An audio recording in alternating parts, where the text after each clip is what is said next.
So your response this week is a provocation by Foucault.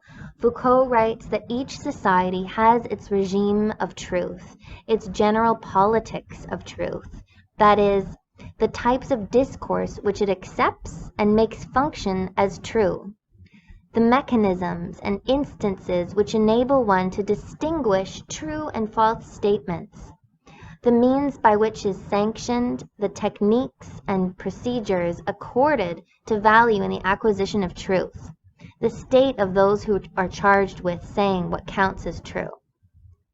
So in 150 to 200 words in your post this week, share 2 of these truths that are commonly accepted in early childhood education. What devices, so for example, practices, pedagogies, common things, common assumptions, common practices or structures of early childhood education. What devices sustain the strength of these truths in the field? And some of these practices we actually encountered in our very first week together when we Googled a typical early childhood classroom or a typical preschool space.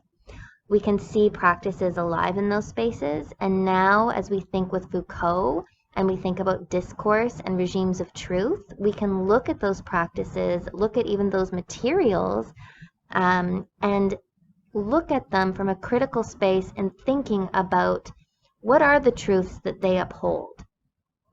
So your response is due Wednesday, October 7th at 11:55 p.m.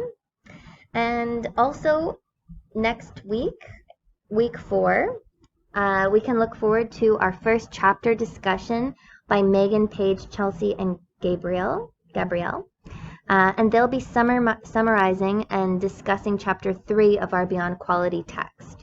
And just a quick reminder that I made an announcement about free Zoom accounts that Capilano University has for you. So if you would like to use Zoom instead of Skype for your virtual collaboratories, that's absolutely fine. And in fact, I think that Zoom would work as a much more efficient and easy to navigate platform for when you're thinking about recording your sessions for this chapter discussion and summary presentation. Because you can record your conversations very easily and it automatically saves it and downloads it for you when you finish your conversation. So something to look into. That's posted on eLearn in the announcement section. Again, on Thursday, I will have my open office hours from 5 to 7 p.m. If you want to pop in and have a conversation or show me what you're working on or what you're thinking about. If you have any questions, you can let me know then. Have a great week, everybody, and I look forward to reading your responses. Thanks.